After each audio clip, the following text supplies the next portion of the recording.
Hello student. तो class 10 में आज फिर सामाजिक विज्ञान में भूगोल का दूसरा अध्याय जो हम पढ़ रहे हैं, पाठ 2, वन और वन्य जीवन संसाधन। तो पिछले वीडियो में हमने क्या पढ़ा था कि किस तरह से जो वन और वन्य संसाधन जो हमारे लिए बहुत ही महत्वपूर्ण है, किस तरह से उन संसाधनों का दोहन किया जा रहा है। ये संसाधन संकटग्रस्त हो चुके हैं, यानी कि इनकी जो संख्या है, या जीव हो गए या पौधे पेड़ पौधे हुए, वो काफ़ी तेजी से घट रही है। तो आज हम पढ़ेंगे भारत में जो वन और वन्य जीवन का संरक्षण।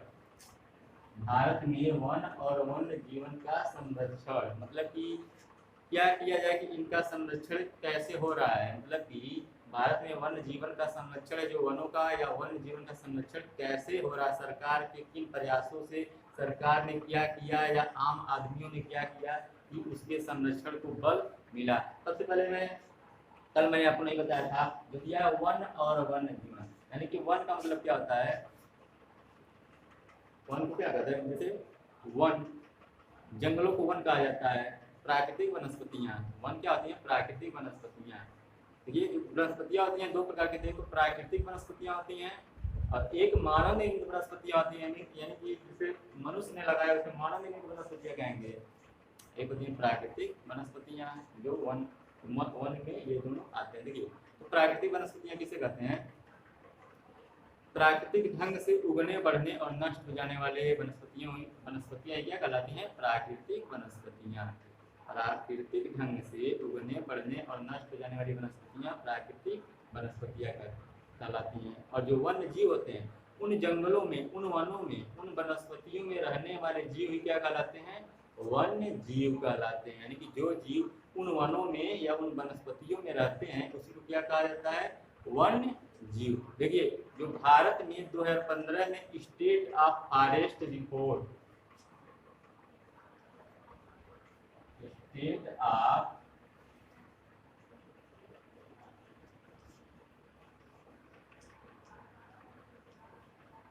स्टेट ऑफ फॉरेस्ट रिपोर्ट जो 2015 में इसकी गणना की गई थी, इस हिसाब से भारत में जो वनों का क्षेत्रफल है वो 79.442 मिलियन हेक्टेयर है। कितना है, 79.42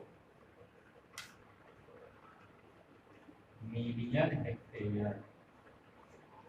यानी कि भारत के कुल क्षेत्रफल में 79.42 मिलियन हेक्टेयर क्या है, वन आच्छादित क्षेत्र हैं। और ये पूरे भारत के पूरे जो भौगोलिक क्षेत्र है, यानी कि पूरे जो भूमि है, पूरे भौगोलिक क्षेत्र का कितना परसेंट है, 24.16%। यानी कि भारत के पूरे भौगोलिक क्षेत्र का, पूरे जो भारत की जितनी भी भूमि है, भौगोलिक क्षेत्र है, उस हिसाब से पूरे भौगोलिक क्षेत्र का 24.16% क्या है, वन से आच्छादित क्षेत्र। यानी कि उन कितने क्षेत्रों में, भारत के कुल क्षेत्रफल में 24.16 क्या पाया जाता है, वन पाया जाता है, जो कि गणना कितना है, 79.42 मिलियन हेक्टेयर। ये भी गणना कब की गई थी, स्टेट ऑफ फॉरेस्ट रिपोर्ट 2015 में। 2015 में स्टेट ऑफ फॉरेस्ट रिपोर्ट की का जब रिपोर्ट आया तो उस समय 79.42 मिलियन हेक्टेयर क्षेत्र पे वन था, जो कि पूरे क्षेत्रफल का कितना था, 24.16% था। तो अब आते हैं आज के टॉपिक पे, भारत में वन और वन्य जीवन का संरक्षण।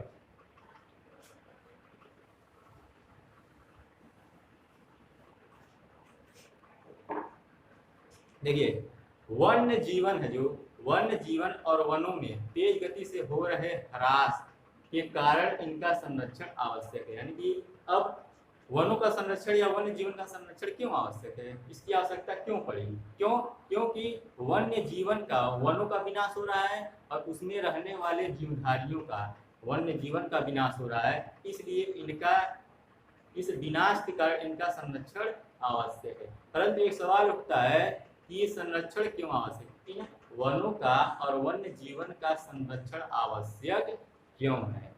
देखिए, संरक्षण से क्या होता है, वन और वन्य जीवन के संरक्षण से क्या होगा, प्राकृतिक विविधता बनी रहती है। अगर वनों का और वन्य जीवन का हम संरक्षण करेंगे तो प्राकृतिक विविधता बनी रहेगी। जैसे कि उदाहरण के तौर पर हम ले सकते हैं, जैसे कि जो इस समय के आदमी हैं, कृषक हैं, वो क्या करते हैं, आमतौर पर परंपरागत कृषि कर रहे हैं, यानी कि परंपरागत पौधों, परंपरागत फसलों का ही उत्पादन कर रहे हैं। यहाँ तक कि क्या कह सकते हैं कि जलीय जैव विविधता, जलीय जैव जो है वो मोटे तौर पे उसमें मछली पालन किया जा रहा है। तो यानी कि जो परंपरागत चीजें हैं, परंपरागत चीजें उसी को फॉलो किया जा रहा है। इसलिए इस हिसाब से इनका संरक्षण क्या है, आवश्यक है, जरूरी है, क्योंकि इससे क्या होता है, संरक्षण से प्राकृतिक विविधता बनी रहती है। अब देखिए 1960 से 70 के दशक के दौरान क्या हुआ, 1960 से 70 यानी कि 1960 और 70 के दशक के दौरान क्या हुआ,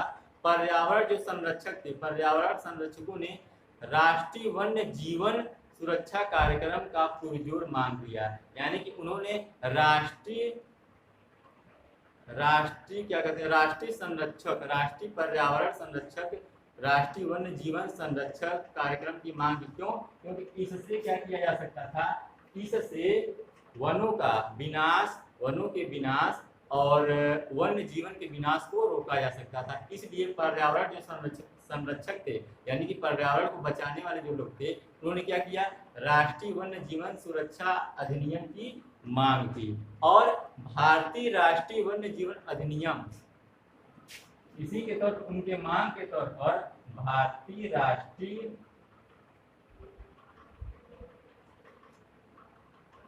वन्य जीवन अधिनियम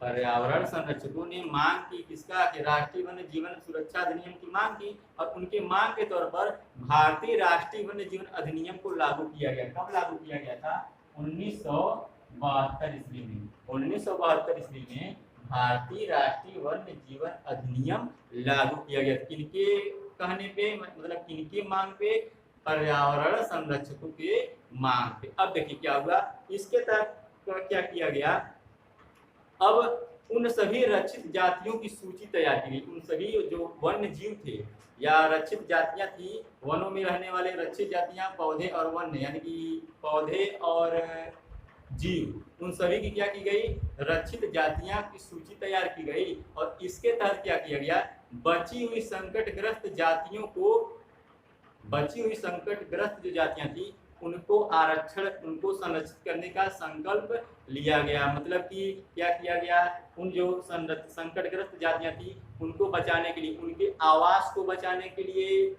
और उनके शिकार को रोकने के लिए, उनके शिकार, उनके आवास को बचाने के लिए काम किए गए। उनके शिकार पर प्रतिबंध लगाया गया, उनके व्यापार पर भी प्रतिबंध लगाया गया। तो ये सब किसके द्वारा किया गया, सरकार के द्वारा किया गया। उनके व्यापार पे प्रतिबंध लगाया गया, उनके शिकार पे प्रतिबंध लगाया गया। जो उनका आवास क्षेत्र था जिसको भी समाप्त कर दिया जा रहा था, उस पर भी रोक लगाई गई। इसके पश्चात क्या हुआ, केंद्र सरकार जो थी और राज्य सरकार, केंद्र सरकार और राज्य की कुछ अन्य राज्यों की सरकारों ने क्या किया,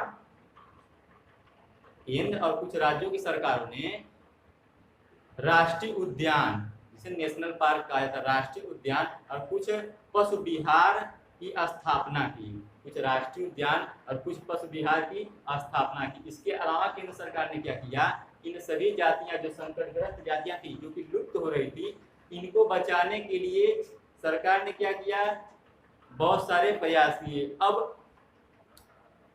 अब ये कौन कौन से जातियां थी, वन्य जीव थे जो समाप्त होने के कगार थे, यानी कि जो संकटग्रस्त जातियां थी जो कि समाप्त हो रही थी, कौन कौन से जातियों के लिए नियम बनाए गए, मतलब कि उनको संरक्षण दिया गया। इनमें से है बाघ।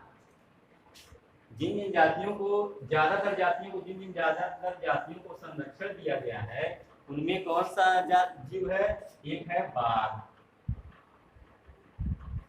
सबसे महत्वपूर्ण था, बाघ था। उसके बाद एक सींग वाला गैड़ा था, एक सींग वाला गैड़ा था, कश्मीरी हिरण,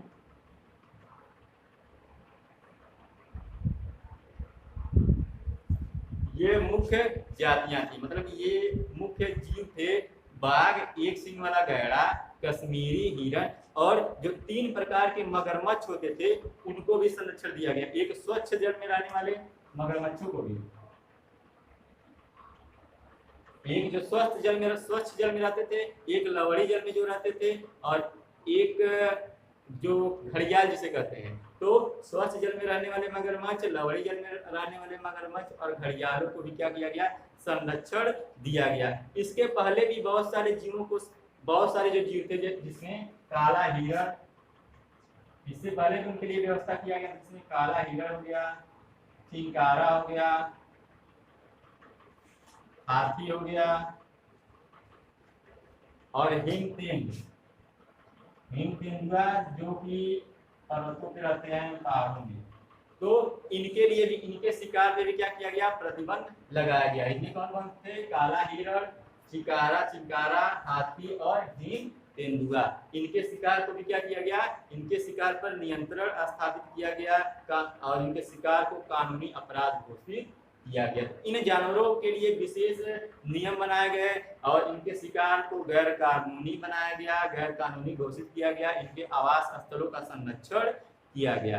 अब है एक पॉइंट देखिए,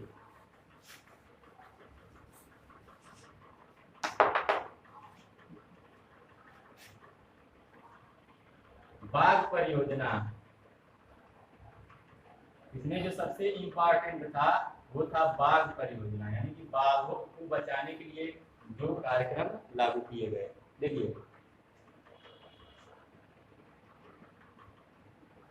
देखिए वन्य जीवन संरचना में बाघ एक महत्वपूर्ण जीव है। वन्य जीवन जो संरचना होता है, जो जंगलों में वन्य जीवन होता है, उसमें बाघ एक महत्वपूर्ण पशु होता है, बाघ एक महत्वपूर्ण जीव होता है। जब अधिकारियों ने गणना किया, अधिकारियों ने क्या पाया, 20वीं शताब्दी में 20वीं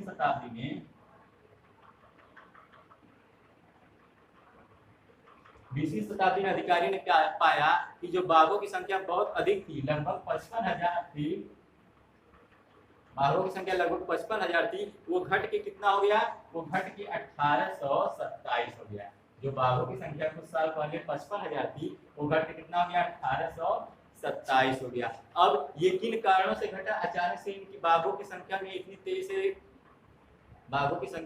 से क्यों घट गई? इसका कई कारण थे। एक तो बाघों का शिकार किया जाने लगा, फिर बाघों का जो आवास था वो सिकुड़ गया, बाघों का शिकार किया गया, उनका जो आवास था, रहने का ठिकाना था, वो सिकुड़ता रहा। सिकुड़ने का कारण क्या है, जंगलों को काटा गया, सिकुड़ता रहा। और जो बाघ जिनको खाते हैं, यानी कि जो बाघ के शिकार होते हैं, खुद जिनको बाघ खाते हैं, जिनका शिकार करते हैं, वे शिकार ही खत्म होने लगे। क्यों? क्योंकि जब जंगल धीरे धीरे समाप्त हो रहे थे, शिकार भी खत्म हो रहे थे। इसके अलावा जो जनसंख्या वृद्धि हो रही थी, इसको इन सभी को ये बाघों के समाप्त होने का या बाघों की संख्या कम होने का कारण माना गया। इसके अलावा क्या हुआ, अब बाघों का जो खाल होता है उसको बेचने के लिए, चोरी छिपे उसको बेचने के लिए बाघों का शिकार किया जा रहा था। बाघ का जो हड्डी होता है वह एशिया के जो देश हैं, एशिया के देशों में बाघों की हड्डियों का औषधि बनाया जाता था। इन सभी कारणों से बाघों का शिकार किया जाता था, बाघ धीरे धीरे समाप्त होते जा रहे थे। ये भी देखना महत्वपूर्ण है, ये भी जानना महत्वपूर्ण है कि जो बाघ होते हैं भारत और नेपाल में, बाघों का जो आवास है भारत और नेपाल में कितना है, दुनिया का 2/3, यानी कि 2/3 2/3 हिस्सा बाघ कहाँ रहते हैं, भारत और नेपाल में रहते हैं। तो इसीलिए जो शिकारी थे, जो चोरी करने वाले लोग थे, और जो व्यापारी थे, मतलब कि गैर कानूनी व्यापारी करने वाले, उन सभी का ध्यान भारत और नेपाल के लिए टिका था। क्योंकि भारत और नेपाल में ज्यादातर बाघ पाए जाते हैं। पूरी दुनिया में 2/3 जो हिस्सा है बाघों का वो किसमें है, भारत में है। तो इस तरह से क्या हुआ, इसलिए बाघों का जो शिकार किया गया वो भारत और नेपाल में ज्यादा किया गया, जिस कारण इनकी संख्या घटने लगी। बाघों का संरक्षण सिर्फ इसलिए इम्पोर्टेंट नहीं है कि वह एक बाघ है या वह एक दुर्लभ जानवर है, क्योंकि बाघ एक बड़ा एक जानवर है और वह एक अलग जाति को क्या करता है, बताता है कि वो एक अलग जात है। अलग जात का निर्धारण करता है अलग प्रजाति का निर्धारण करता है, इसलिए बाघों को बचाया जाना आवश्यक है, क्योंकि एक बड़ा जानवर है और ऊपर से एक अलग जाति का बोध कराता है कि ये एक अलग जाति का है, इसलिए बाघों का संरक्षण किया गया। अब आगे है, देखिए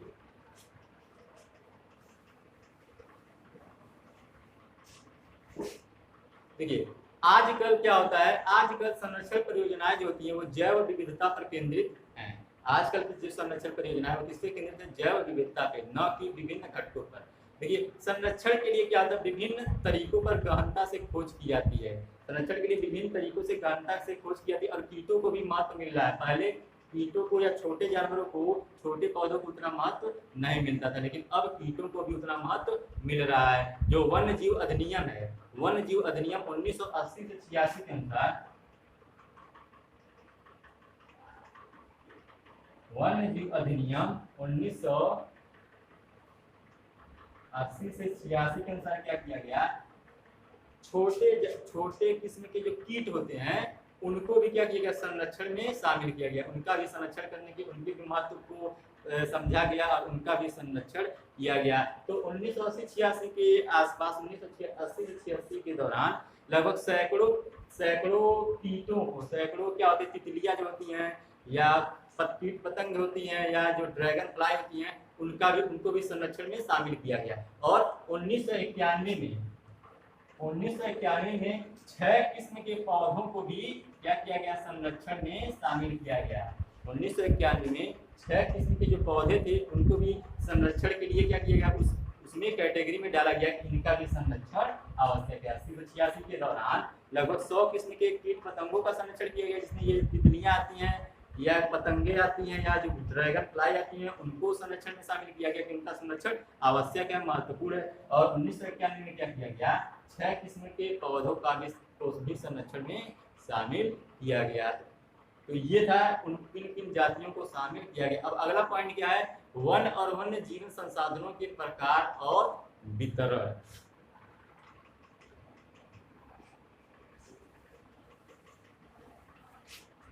वन और वन्य जीव संसाधनों के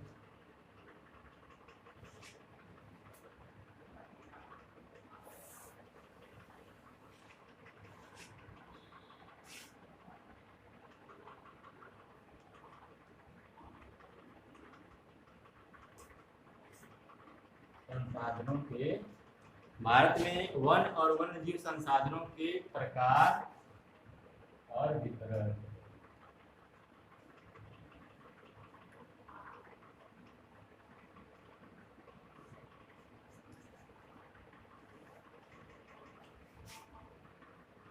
देखिए यदि हम वनों और वन्य जीव संसाधनों को संरक्षित करना चाहें तो ये उनका प्रबंधन या नियंत्रण अपेक्षाकृत बहुत ही कठिन है। इतने जितने जंगल हैं, भारत में काफी भारी मात्रा में जंगल है, अगर हम उसका संरक्षण करना चाहें तो ये बहुत ही कठिन है। हम इसका अकेले संरक्षण नहीं कर सकते। तो भारत के जो अधिकतर वन है वो किसके प्रभुत्व में है, किसके नियंत्रण में है, या तो सरकार के नियंत्रण में है प्रत्यक्ष रूप से, या तो सरकार के नियंत्रण में है, या वन विभाग या अन्य विभागों के नियंत्रण में। तो मुख्य रूप से सरकार के नियंत्रण में, प्रत्यक्ष रूप से तो सरकार के नियंत्रण में है, लेकिन इसके अलावा वन विभाग और अन्य विभागों के नियंत्रण में भी है। अब जो वन है भारत में, वनों को 3 कैटेगरी में बांटा गया है। भारत में वनों को कितने कैटेगरी में बांटा गया है, 3 कैटेगरी में। पहला क्या है, अनारक्षित वन, नहीं आरक्षित वन।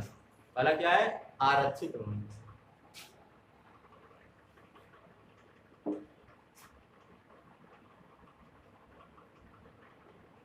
पहला है जो भारत में वनों की कैटेगरी है, पहला है आरक्षित वन, दूसरा क्या है, रक्षित वन, और तीसरा क्या है, पहला है आरक्षित वन, दूसरा है रक्षित वन, तीसरा क्या है, तीसरा है अवर्गीकृत वन।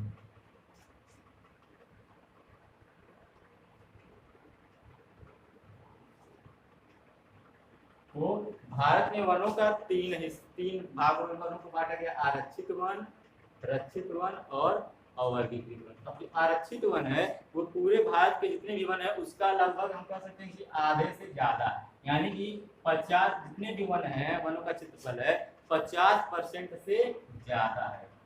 यानी कि आरक्षित जो वन है वो भारत में आधे से ज्यादा है। और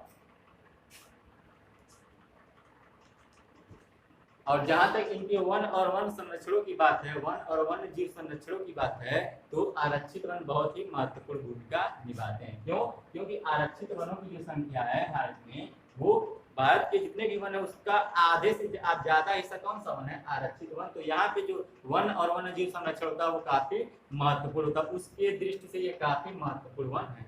अब दूसरा क्या है? रक्षित वन। तो वन विभाग के अनुसार रक्षित वन उसे कहते हैं जो भारत के लगभग 1/3 हिस्से पे फैला हुआ है। रक्षित वन किसे कहेंगे? रक्षित वन उसे कहेंगे जो भारत के 1/3 हिस्से पे फैला हुआ है, क्योंकि इनकी संख्या घट रही है, इनकी कटाई तेज हो रही है, इनकी संख्या घट रही है, इसलिए क्या किया जा रहा है? इनका संरक्षण बहुत ही आवश्यक है। और ये कितने हिस्से में? भारत के 1/3 हिस्से, यानी कि हम ये कहें कि 33% हिस्सा इन आरक्षित वनों का है।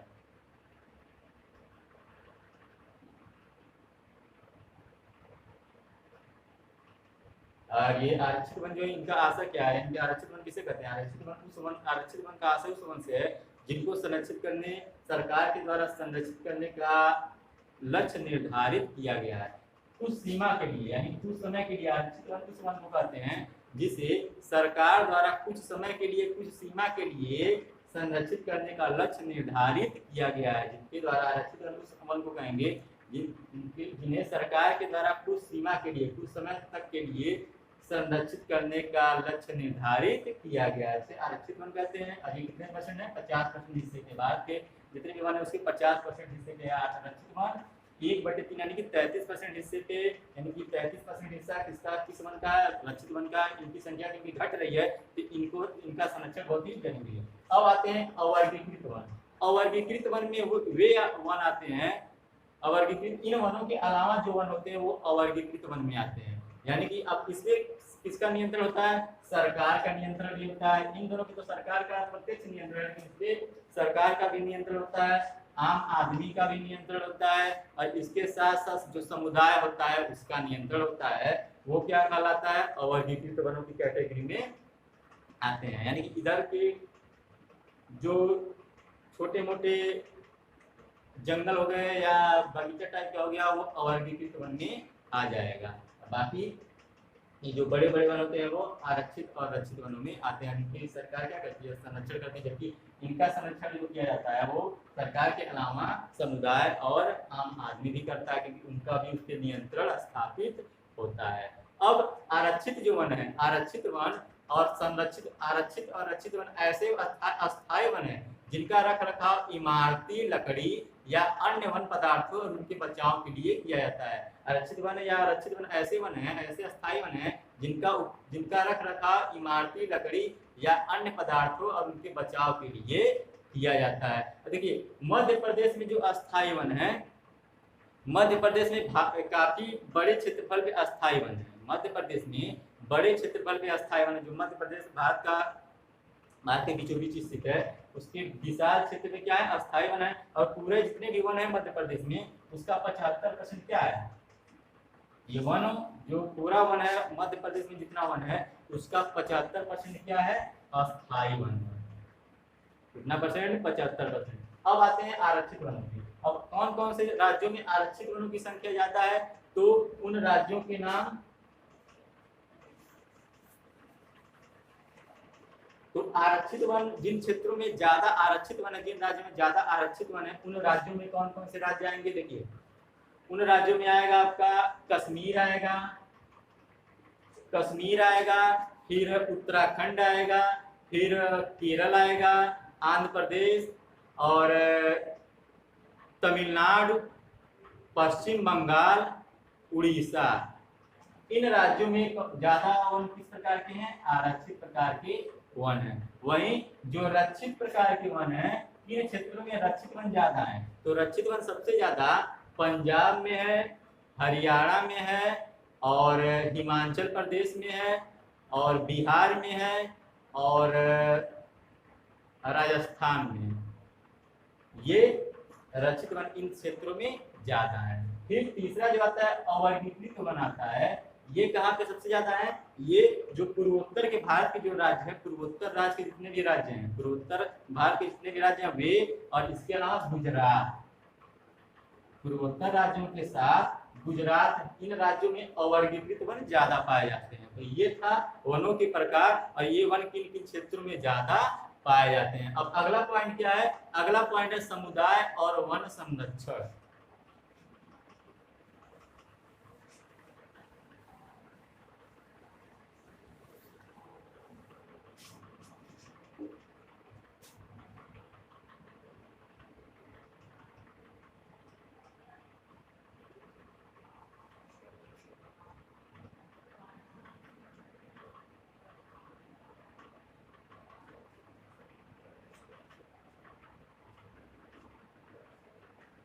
समुदाय और वन संरक्षण, देखिए जो वन संरक्षण की नीतियां हैं हमारे देश में, जो वन संरक्षण की नीतियां हैं वो कोई नई बात नहीं है, यानी कि वन संरक्षण की जो नीति है वो हमारे देश में कोई नई बात नहीं है, क्योंकि ये नीति काफी पुराने समय से चली आ रही है। क्यों? क्योंकि काफी पुराने समय से इन वनों का विनाश होता चला आ रहा है और उसका संरक्षण की भी बातें कई समय से चली आ रही है। देखिए, लेकिन इस बात से हम अनजान हैं कि देश में कुछ मानव जातियां ऐसी हैं, कुछ मानव प्रजातियां ऐसी है जो भारत के कुछ क्षेत्रों में, कुछ मानव प्रजातियां ऐसी हैं देश में जो इन वनों पे डिपेंड करती हैं। जैसे हम लोग उन वनों पे उतना ज्यादा आश्रित नहीं है। हम लोग वनों पे किस तरह से आश्रित हैं कि वन से हमें वर्षा कराने में सहायक होता है, ऑक्सीजन देता है, वनों से बहुत सारे औषधियां मिलती हैं और दवाएं बनती हैं। इस तरह से हम वनों पे डिपेंड हैं, क्योंकि दवाएं हम भी उपयोग करते हैं, ऑक्सीजन हम भी लेते हैं। लेकिन जो बहुत सारी जातियां जो वनों पे ही निर्भर, यानी कि जो वहीं पे रहती हैं, उसके वनों के आसपास जो जातियां रहती हैं वो उसी पे निर्भर करती हैं। तो अब वो उनका संरक्षण करती हैं। क्यों? क्योंकि उसे उनका लाभ जो उन्हें लेना है, उन वनों से जो उन्हें लाभ लेना है वो दीर्घ काल तक लेना है, काफी लंबे समय तक लेना है। इसलिए वे जातियां क्या करती हैं, वनों का संरक्षण करती हैं। अब भारत में कुछ ऐसे क्षेत्र में स्थानीय समुदाय जो हैं, भारत के ऐसे क्षेत्र में स्थानीय समुदाय सरकारी अधिकारियों के साथ मिलकर आवास के संरक्षण में जुटे हुए हैं। बहुत सारे ऐसे लोग हैं, बहुत सारे ऐसे समुदाय हैं भारत में जो सरकारी अधिकारियों के साथ आवास का संरक्षण, उन जीव जंतुओं के आवास का संरक्षण करने में जुटे हुए हैं। जैसे कि सरिस्का है,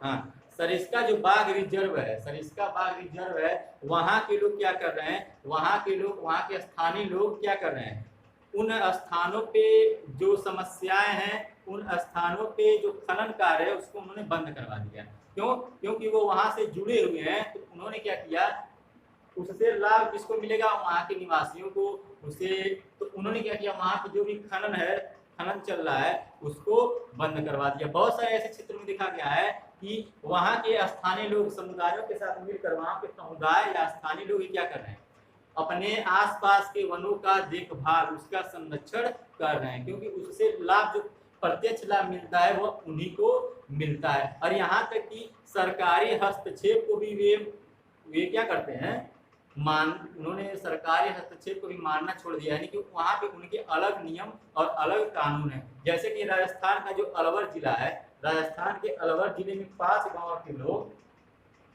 राजस्थान के अलवर जिले में 5 गांव के लोगों ने क्या किया, 1200 हेक्टेयर पर,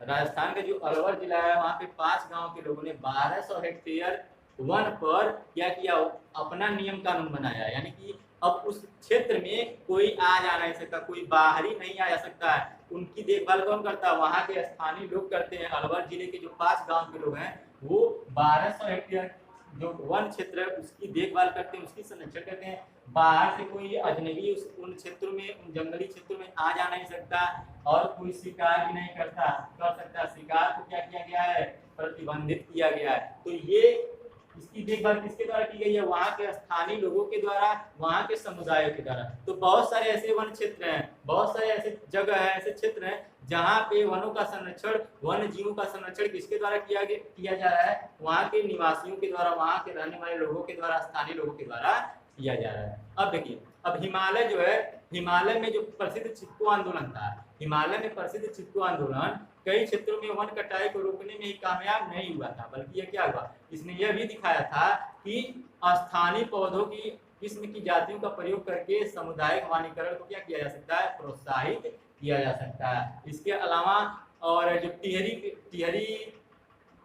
जो परियोजना थी, टिहरी परियोजना नहीं, जो टिहरी में किसानों का बीज बचाव आंदोलन था, टिहरी में किसानों का बीज बचाव आंदोलन था, उसने क्या बताया, उसने यह बताया कि सिर्फ रासायनिक उर्वरकों का प्रयोग करके ही उत्पादन नहीं किया जा सकता। टिहरी में किसानों ने जो बीज बचाओ आंदोलन शुरू किया था, उसका उद्देश्य ये था कि सिर्फ रासायनिक उर्वरकों के प्रयोग से ही फसलों का उत्पादन नहीं किया जा सकता है, बल्कि इसके न होने के भी, इसके अलावा भी रासायनिक खादों के अलावा ये क्या होता है, देसी खादों का प्रयोग करके ही उत्पादन को बढ़ाया जा सकता है। तो भारत में क्या है, भारत में जो पर्यावरण के विकास और पर्यावरण का जो विनाश हुआ है और पुनर्निर्माण की क्रियाशीलता से क्या सीख मिलती है, भारत के पर्यावरण के विनाश और पुनर्निर्माण की क्रियाशीलता से यह सीख मिलती है कि स्थानीय समुदायों को हर जगह प्राकृतिक संसाधनों के प्रबंधन में शामिल करना चाहिए। यानी कि जो प्राकृतिक संसाधनों का प्रबंधन है, चाहे वो जीव जंतुओं को ले लें या वनों को ले लें, उसमें सिर्फ सरकार अकेले उनका संरक्षण नहीं कर सकती है। उनके संरक्षण में किसकी भूमिका लेनी चाहिए, स्थानीय समुदायों की। यानी कि जिस क्षेत्र में जहाँ पे जो वन है, वहाँ के स्थानीय समुदायों के साथ मिलकर, वहाँ के लोगों के साथ मिलकर अगर उन क्षेत्रों का संरक्षण किया जाए, उन वनों का संरक्षण किया जाए, उन जंगली जानवरों का संरक्षण किया जाए, तो ये सरकार के लिए भी आसान होगा, ये वहाँ के लोगों के लिए भी लाभ देगा और ये पूरे देश के लिए भी लाभकर होगा। तो सरकार को ये देखना चाहिए कि किन स्थानों पे वन किन क्षेत्रों में ज़्यादा है, उस हिसाब से सरकार को वहाँ के लोगों के साथ, वहाँ के समुदायों के साथ मिलजुल कर अगर सरकार ये काम करती है, वन संरक्षण में उनकी भूमिका, उनको भी भागीदार यानी कि हिस्सा देती है कि वन संरक्षण में उनकी भी भूमिका हो, तब जाके क्या किया जा सकता है, वनों का संरक्षण किया जा सकता है, वन जीवन का संरक्षण किया जा सकता है। क्योंकि याद रखिए कि वन ही क्या है, वन हमारे लिए बहुत ही महत्वपूर्ण है। वन एक तो वन्य जीवों का घर है, वनों में रहने वाले जंगली जानवरों का घर, अगर वन समाप्त हो जाएंगे तो जंगली जानवर भी समाप्त हो जाएंगे। तो वन हम बचाएंगे तो वन हमें भी लाभ देता है, उसके साथ साथ जंगली जानवरों का तो वो घर ही है। तो वन हमारे लिए, हम पहले के पाठों में, पहले के क्लासों में हम पढ़ चुके कि वन किस तरह से हमें फायदेमंद होता है हमारे लिए। तो वनों का संरक्षण बहुत ही आवश्यक है। तो आई होप आपको ये लेसन पार्ट 2 समझ में आया होगा। तो आज बस इतना ही था, ये लेसन यहीं पे समाप्त होता है। आई होप आपको ये समझ में आया होगा। होमवर्क दिया जाता है तो आंसर लिखते रहिए और जो बड़ा क्वेश्चन होगा उसको भी देखते रहिए कि लेसन में कौन सा बड़ा क्वेश्चन है, उसको पढ़ते रहिए। तो आज लिखना है। Thank you.